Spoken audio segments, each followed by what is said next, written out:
10 বছর পর আসলাম আমাদের বাড়িতে। আমার কি যে ভালো লাগতেছে, বলে শেষ করতে পারবো না। যাই বাড়িতে গিয়ে দিই আমার বউ কোথায় আছে। এই বাড়িটি মনে সম্ভবত আমাদের। এই যে আমি বউয়ের কাছে টাকা পাঠাইলাম, এই টাকা দিয়ে মনে সম্ভবত এই বাড়িটা করছে।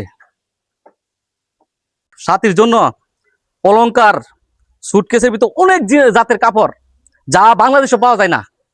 আর আমি এসে আমার খুব ভালো লাগতেছে। সাথীকে না জানিয়ে আমি চলে আসলাম বাড়িতে।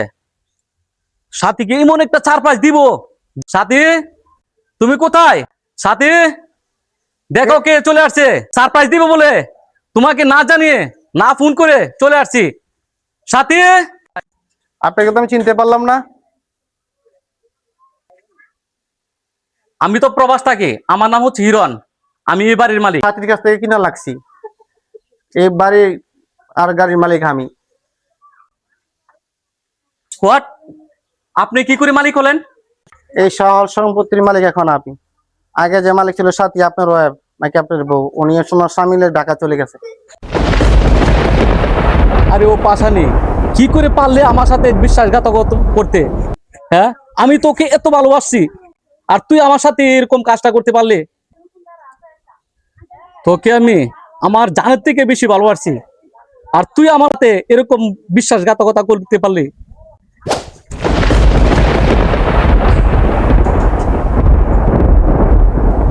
আরে ভাই, আপনি এখনো যান নাই?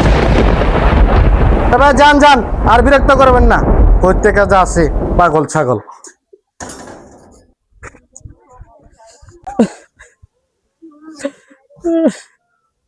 তুই কি করে পারলে? তুই এত বড় পাশানি, তুই আমার সাথে এত বিশ্বাসঘাতকতা করলে। তোরে আমি এত ভালোবাসছি, এত বিশ্বাস করছি, আর তুই বিশ্বাসের জায়গা এই সুযোগটা নিলে তুই।